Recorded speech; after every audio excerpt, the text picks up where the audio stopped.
नमस्कार, स्वागत है आपका फायदेमंद फंड्स में और मैं हूं नीरज। आज हमने सोचा कि एक मार्केट के कॉन्टेक्स्ट में ऐसे फंड के बारे में बातचीत की जाए जो पूरे मार्केट को समझते हुए उसमें पैसे लगा रहा हो। तो हम आज बातचीत करेंगे डीएसपी मल्टी कैप फंड के बारे में।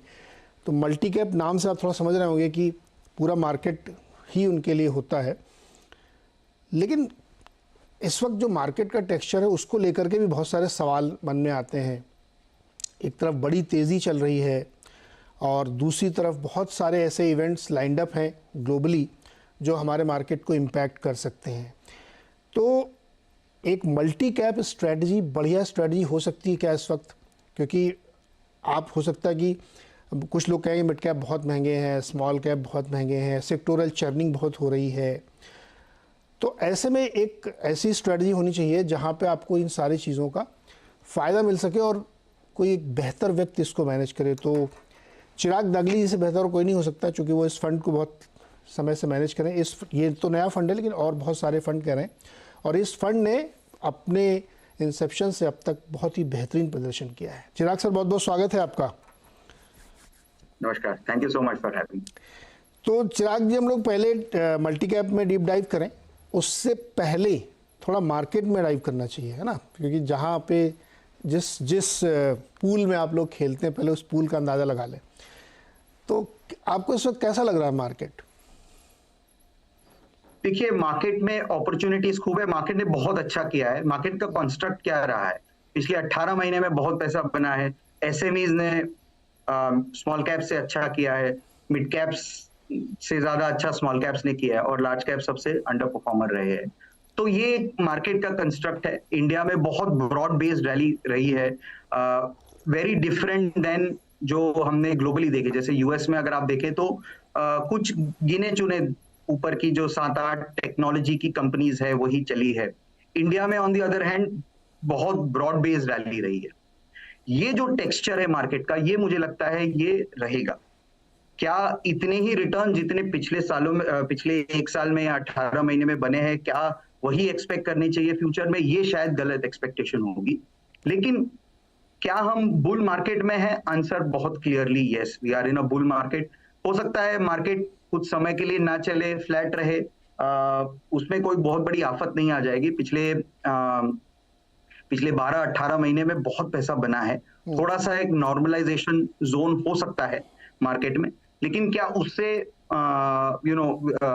डज इट चेंज कि हमारा जो स्ट्रक्चरल व्यू है इंडिया पे, भारत पे, वो चेंज नहीं होता है। वो continue to remain very positive over there. वो वाला व्यू सामने आ रहा है वेरी क्लियरली।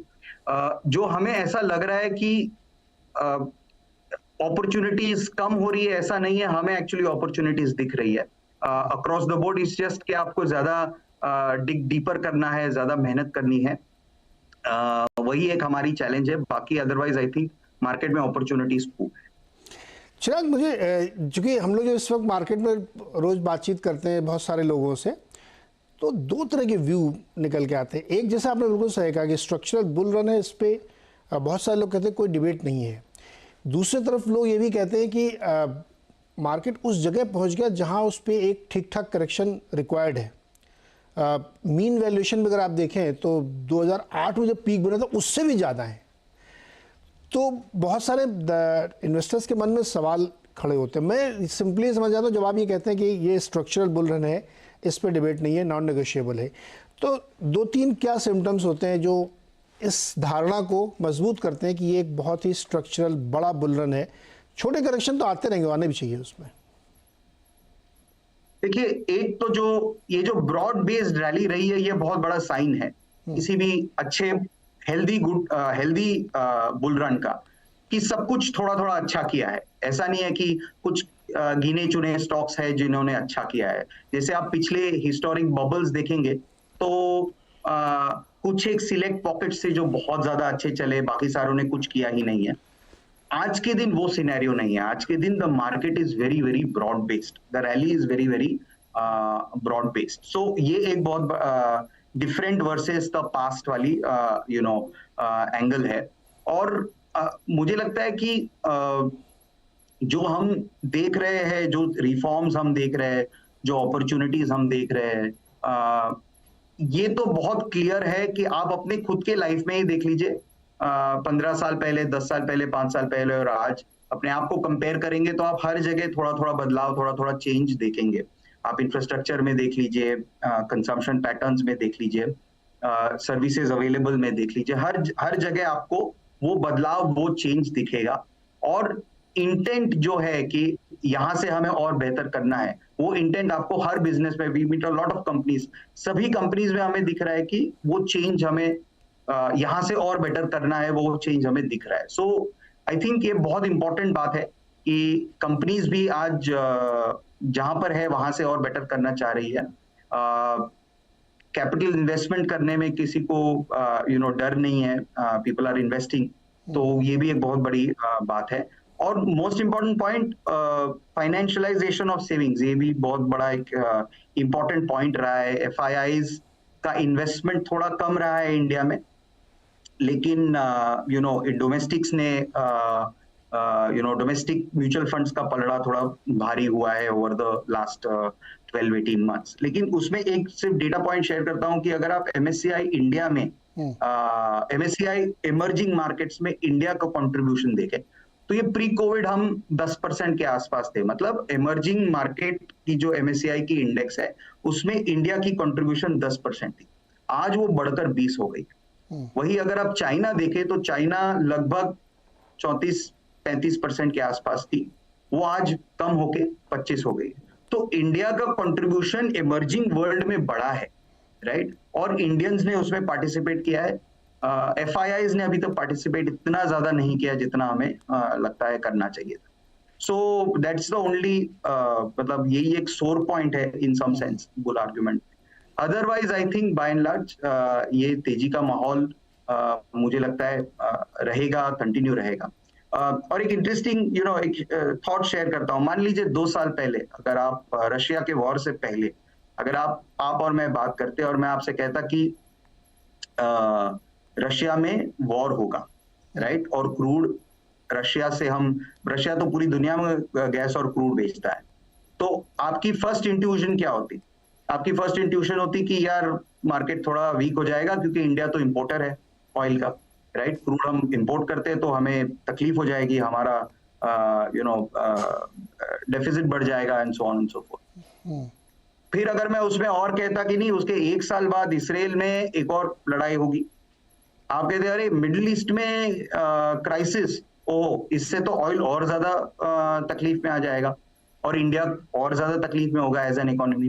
ये दोनों चीजें हुई है और we are where we are, right. तो इसका मतलब क्या है? इसका मतलब ये है कि मार्केट ये सारी चीजें देख करके इसके बाहर जा रहा है। कई सारी इन एडवर्सिटीज में इंडिया ने एक्चुअली अपॉर्चुनिटी देखी है और इन एडवर्सिटीज को एक्चुअली अपॉर्चुनिटी में कन्वर्ट किया।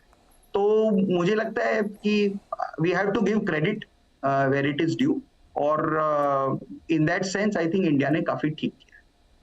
नहीं, ये बड़ी सही बात कही आपने कि फाइनेंशियलाइजेशन हुआ काफ़ी कुछ, और अब दुनिया उस तरह की नहीं रहेगी जैसे पहले थी कि खाड़ी में अगर एक हल्की सी चीज़ हो जाए तो क्रूड भाग जाता था। अभी रादर क्रूड उल्टा है। ठीक है, उसमें चाइना की डिमांड का एक इनपुट है कि कम है तो इस वजह से भी है, लेकिन अब हमारे लिए तो फ़ायदेमंद है। बदल रही दुनिया तो उसका फ़ायदा हमें मिल रहा है। और ये वाली थ्योरी भी कि रिटेल के दम पर ये मार्केट इस बार चला है, बहुत पैसे रिटेलर्स ने लगाए जबकि एफआईआई बेच रहे थे।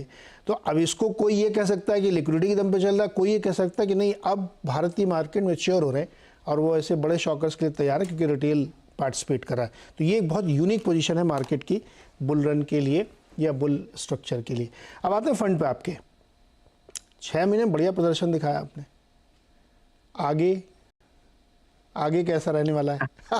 सबसे टफ क्वेश्चन पहले ही पूछ लेता हूँ मैं क्योंकि मार्केट ऐसा है ना। सो एज ऑफ नाउ देखिए, मल्टी कैप जो फॉर्मेट है ये बहुत अच्छा फॉर्मेट है, क्योंकि इसमें क्या हो रहा है कि आपका मैंडेट जो है वो CNX 500 को, आपका यूनिवर्स CNX 500 है, लेकिन कंपल्सरीली आपको 25% in each of the category small, mid and large में मिनिमम 25% डालना ही है। तो वो कंपल्शन की वजह से क्या होता है कि आपको मार्केट्स के सारे सेक्शंस में रहना है, राइट। और मैंडेट बड़ा ब्रॉड है कि 500 स्टॉक्स है, उनमें से हमें कुछ चूज करना है। उससे नीचे भी जा सकते हैं, और है हमारे पोर्टफोलियो में कई सारे स्टॉक्स जो सीनेक्स 500 के भी नीचे वाले स्टॉक्स है। तो मैंडेट बहुत ब्रॉड है, अपॉर्चुनिटीज सिर्फ ढूंढने की, it is only restricted by हम कितनी अपॉर्चुनिटीज ढूंढ सकते हैं। नाउ एक बहुत, जैसे मैंने शुरू से कहा कि जो हिस्ट्री बहुत अच्छी रही है पिछले 12-18 महीने में, माहौल बहुत अच्छा रहा है। ये हो सकता है कि मार्केट थोड़ा बहुत टाइम करेक्शन दे, थोड़ा बहुत एब्सोल्यूट प्राइस करेक्शन भी दे उस माहौल में, लेकिन वो किस चीज से होगा ये क्लैरिटी आज के दिन नहीं है।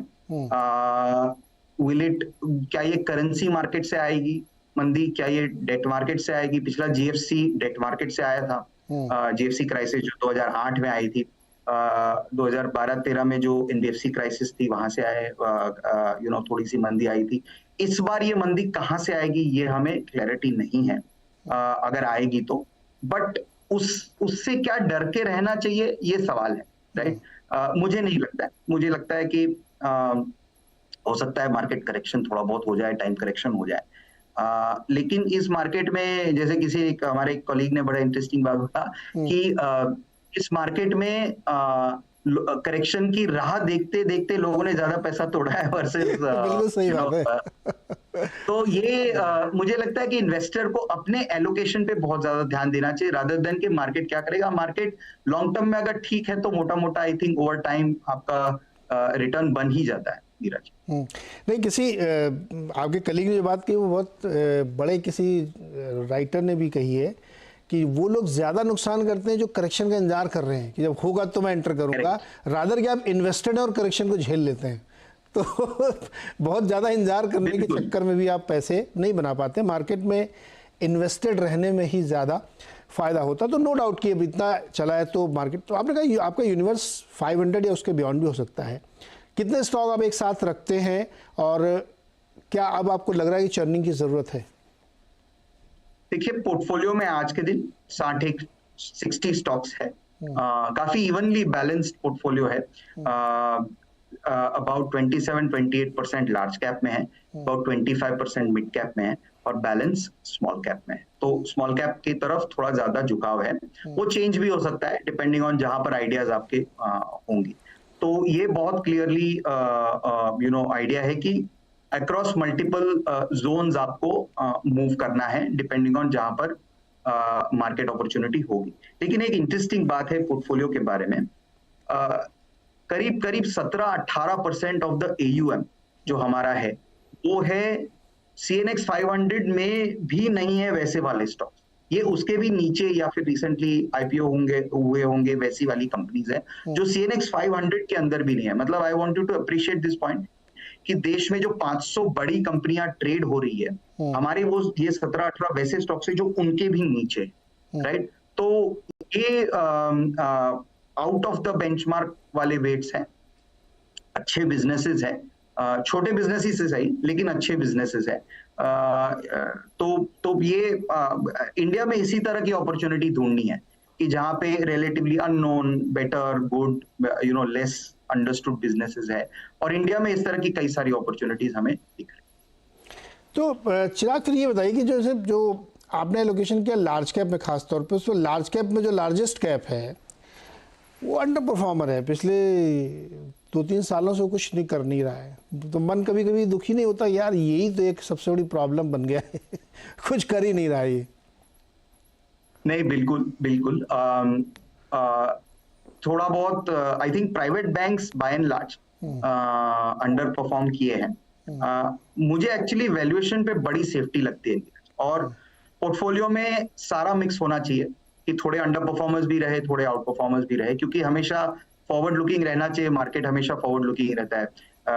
वाइल हम स्कीम में एज इन्वेस्टर्स जनरली लोग हिस्टोरिक रिटर्न्स देख करके आते हैं, लेकिन मैं जब as a fund manager stocks में एलोकेट करता हूं तो मैं एक्चुअली फॉरवर्ड लुकिंग हमेशा रहता हूं। तो थॉट प्रोसेस यही है कि लार्ज बैंक्स में अंडर परफॉर्मेंस आई है, लेकिन वैल्यूएशन आज आपकी फेवर में है, एंड राइटली सो। मतलब ऐसा नहीं है, मार्केट आज की रियलिटी को एडिक्वेटली फैक्टर कर रहा है, लेकिन क्या 3 महीने, 6 महीने, 12 महीने बाद ये बिजनेसेस ऐसे ही दिखेंगे?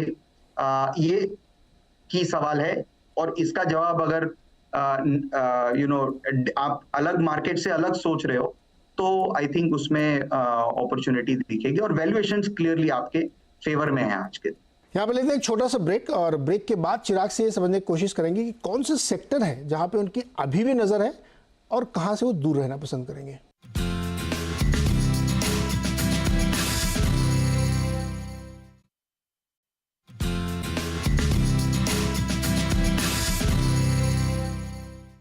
एक बार फिर स्वागत है आपका ब्रेक के बाद फायदेमंद फंड्स में, और आज हम बातचीत करें डीएसपी मल्टी कैप फंड के बारे में, जो कुछ खास पॉकेट्स पे नज़र रखते हैं। हालांकि डिस्ट्रीब्यूशन इक्वल करते हैं, लेकिन कुछ खास नज़र से स्टॉक्स को देखते हैं। बैंकिंग पे थोड़ा और बात करते हैं। बैंक सेक्टर जो है वो एक चर्चाएं चल रही कि डिपॉजिट ग्रोथ में बहुत चैलेंज आ रहे हैं उनके लिए, और कासा फेवरेबल नहीं रह गया है। अब इसका भी कारण आप ही लोग हैं। आप सारा पैसा अपनी तरफ जब खींचेंगे तो बैंक में कौन रखेगा डिपॉजिट में 4% में, 5% में? नेट ऑफ टैक्स 4-5% से ज़्यादा बनता नहीं है, और इधर आप 20-30% कमा के दे रहे हैं, तो उधर तो जाएगा नहीं पैसा। अब ये एक डाइकॉटमी है आपके लिए कि जिस सेक्टर पे आप बैंक ओपन कर रहे हैं कि बहुत सेफ्टी वैल्यूएशन कंफर्टेबल है, उधर के एक्चुअली प्रॉब्लम आप ही लोगों ने क्रिएट कर रखी है। और रोज़ आप आके बताते हैं कि लोगों को बहुत SIP बंद नहीं करनी चाहिए, बहुत पैसा लगाना चाहिए, और एकदम सच बात है ये कि, तो ये आप बताइए आप कैसे, मतलब मैं क्या कहूँ इसको, आपने प्रॉब्लम खुद क्रिएट कर रखी है। नहीं, तो इसमें ऐसे सोचना चाहिए। देखिए, इक्विटी की जो एलोकेशन है ये बहुत छोटी है इन context of the big fixed deposit. The big picture ये है कि FD की अमाउंट बहुत बड़ी है। नहीं, वो 214 लाख करोड़ है, और आप लोगों को 50 लाख करोड़ है, लेकिन आपके ख्वाब है कि ये कम से कम 100 लाख करोड़ बने, तो फिर उधर कैसे जाएगा पैसा, ये बताओ। नहीं, तो 100 लाख करोड़ में तो मार्क टू मार्केट भी आएगा, और प्लस इकोनॉमी ग्रो भी करेगी। तो सब कुछ आज स्टेडी नहीं है, तो वी आर अ फ्रैक्शन। कहने का मतलब है हम छोटे हैं in context of the overall FD world, fixed deposit and CASA world. और इम्पोर्टेंटली ये है कि दोनों प्रोडक्ट्स बड़े डिफरेंट है नीरज, इसको कंपेयर नहीं करना चाहिए। एक में रिस्क कम है और रिटर्न एडिक्वेट अकॉर्डिंगली कम है, एक में रिस्क ज्यादा है और रिटर्न अकॉर्डिंगली ज्यादा है। वॉलेटिलिटी के साथ, रिस्क के साथ रिटर्न को अगर मेजर करें तो दोनों प्रोडक्ट्स के अपने अपने मेरिट्स है, और इन्वेस्टर को देखना चाहिए कि अपने एलोकेशन पे ध्यान दे कि मुझे कितना रिस्क लेना है, मुझे कितना रिस्क नहीं लेना। तो अगर आप रिस्क ज्यादा लेंगे तो रिटर्न ज्यादा आ रहा है, उसके साथ वॉलेटिलिटी भी आएगी। तो आपको वो कॉल लेना है, रादर देन ये सेइंग कि भाई सारा कुछ इन्वेस्टर। और हकीकत में मैं बहुत सारे इन्वेस्टर से मिलता हूँ, हकीकत में इन्वेस्टर्स ऐसे ही सोचते हैं कि भाई एक एलोकेशन, क्योंकि हम ही ने इन्वेस्टर को एलोकेशन के बारे में समझाया एज अ इंडस्ट्री कि एक पर्टिकुलर पार्ट आप अपना इक्विटी का रखिए, बाकी आप फिक्स्ड इनकम में करिए। फिक्स्ड इनकम में आपके पास मल्टीपल ऑप्शंस है वगैरह वगैरह। मैं आपको एक किस्सा सुनाता हूँ। एक बड़े सरकारी बैंक के बड़े अधिकारी से मैं बात कर रहा था, तो उनकी ये सबसे बड़ी चिंता थी कि आजकल लोग रिस्की एसेट में पैसा बहुत लगा रहे हैं, हमारे यहाँ नहीं लगा रहे हैं। और जबकि उनको ये सोचते हैं, बिल्कुल आपके जैसे ही बात कर रहे थे कि सेफ्टी है, ये है, वो है। और तो मैंने उनसे कहा कि भाई मैं एक दिन क्या करता हूँ, एक बड़े फंड मैनेजर को बुलाता हूँ और आपको दो लोग बैठ के डिसाइड करो ऑन एयर, और फिर बताओ कि इधर हमारा दर्शक क्या करे वो। तो ये तो खैर एक किस्सा था जो मतलब इस एक्चुअली डिस्कोर्स में है। ये एक दूसरी प्रॉब्लम जो बैंकिंग सेक्टर में आ रही है, मुझे वो भी समझना है आपसे। देखिए, बैंकों में आपने देखा होगा अभी जो रिजल्ट आया उसमें PNB जैसे बैंक ने 600 करोड़ रुपए का इस बात से कमाए हैं कि वो नॉन फ्रिल अकाउंट को मैनेज कर रहे थे। अदर सोर्स ऑफ इनकम बैंकों के लिए अब जरूरी हो गई, क्योंकि आप निम मेंटेन नहीं कर सकते 4%, 5%, अब नहीं चलेगा ये। वर्ल्ड वाइड आप नहीं है तो आप कैसे करोगे, आप ग्लोबल कम्पीट कर रहे हो आप। तो क्या बैंकों के सामने एक बिजनेस मॉडल को रिलुक करने की भी अब समस्या खड़ी हो रही, ज़रूरत आ पड़ी है? वो इसलिए कि जो अभी आपने कहा ना अर्बन सेंट्रिक, जो नया यूथ है हमारा, जो पैसे कमा रहा है, वो बैंक में जाके लाइन लगा के डिपॉजिट नहीं करना चाहता, वो तो 1 क्लिक में करेगा। तो ब्रांच खोल के क्या फ़ायदा होगा आपको और प्लस आपको FDs में या दूसरे इंस्ट्रूमेंट्स में या नए तरीके में काम करना पड़ेगा। इसका एक छोटा सा उदाहरण ये है कि इंडसइंड बैंक को म्यूचुअल फंड चलाने की परमिशन मिली है। तो क्या आपको लगता है कि बैंकिंग सेक्टर डिपॉजिट ग्रोथ वाली जो समस्या, ये एक नए बिजनेस मॉडल की तलाश में है जो कि उनको करनी पड़ेगी? देखिए मुझे लगता है ये हम एक नैरेटिव सेट कर देते हैं कि यार आपको याद हो तो 2-3 साल पहले एक फिनटेक की एक बड़ी वही एक नैरेटिव चली थी कि फिनटेक हो जाएगा, ब्रांचेस की कोई जरूरत नहीं पड़ेगी, so on and so fourth. Fast forward today आज भी ब्रांचेस इतनी ही रेलेवेंट है। आपको अगर 50 लाख रुपए की डिपॉजिट करनी है तो आप लुक एंड फील बड़ी बैंक में जाएंगे, ब्रांच में जाएंगे, समझ के करेंगे, या आपने कि ऑनलाइन जाकर के आपने कर दिया करेंगे तो वो शायद बड़ी बैंक की ऐप पे होगा, ये नहीं कि आप किसी छोटी बैंक में चले गए वगैरह। तो मुझे लगता है कि दोनों का प्रेजेंस इक्वली इंपॉर्टेंट है। अलग अलग यूज केसेस है। किसी एक समय हमें लगेगा कि ब्रांच का बिल्कुल जरूरत नहीं है, किसी एक समय हमें लगेगा कि एप्स तो चलती ही नहीं है, ये इतना बड़ा अमाउंट में सिर्फ ऐप पे कैसे दे दूं। तो I think the truth is somewhere in between, और सभी कंपनीज को, banks included, they will have to reinvent themselves कि दोनों मॉडल साथ में चले। टेक्नोलॉजी एक एनेबलर है, लेकिन ब्रांचेस की भी इक्वली जरूरत है। हर चीज में ब्रांचेस वगैरह की जरूरत है। तो मुझे लगता है आपने बात सही कही कि बैंक्स को रीइन्वेंट करना पड़ेगा अपने आप को कि नई दुनिया में कैसे हम दोनों मॉडल्स को साथ में चलाए, ताकि in the final analysis customer को एक्सपीरियंस बेटर रहे। और यही कर रहे हैं एक्चुअली सारी कंपनियां, including PSUs, are becoming more and more customer centric. हमने देखा किस तरह से टेक्नोलॉजी में इन्वेस्टमेंट्स हो रही है, not just private banks but also PSU banks. तो सभी इवॉल्व हो रहे हैं। जी बिल्कुल ज़रूरी भी है, क्योंकि इससे पहले कि वो एनबीएफसी बन जाए उनको बहुत कुछ अपने आप को बदलना पड़ेगा। अब ये बताइए चिराग भाई कि इस वक्त आपको इस मार्केट में, क्योंकि हम लोग देख रहे हैं बहुत सारी चीज़ें हो रही, कहाँ पे आपको लग रहा है कि अभी अपॉर्चुनिटीज़ हैं? कौन से सेक्टर में ज़्यादा ग्रोथ दिख रही है, या कंपेरेटिवली सस्ते हैं अभी? हालांकि सस्ते तो कोई बचा नहीं होगा, लेकिन फिर भी जहाँ आपको लगता है कि हाँ यहाँ थोड़ा ठीक है तो चर्निंग हो सकती है, यह सेक्टर थोड़ा भी प्रॉमिसिंग लग रहा है? देखिए सेक्टर वाइज तो मैं दो चीजें कहूंगा। एक तो sector wise clearly large banks, हमें प्राइवेट बैंक्स में अपॉर्चुनिटी दिख रही है। वहां पर मतलब अंडर परफॉर्मेंस है, लेकिन ये मॉडल्स इरेलेवेंट नहीं हुए एज बिजनेस मॉडल्स, इनकी जरूरत है। वी थिंक कि वैल्यूएशंस आज आपके फेवर में, मे बी बिजनेस साइकिल आपके फेवर में नहीं होगा, लेकिन ये कुछ एक क्वार्टर्स में ठीक होना चाहिए। टू व्हीलर्स में अपॉर्चुनिटीज दिख रही है हमें, मेक इन इंडिया में अपॉर्चुनिटीज दिख रही है, पावर कैपेक्स में हमें अपॉर्चुनिटीज दिख रही है।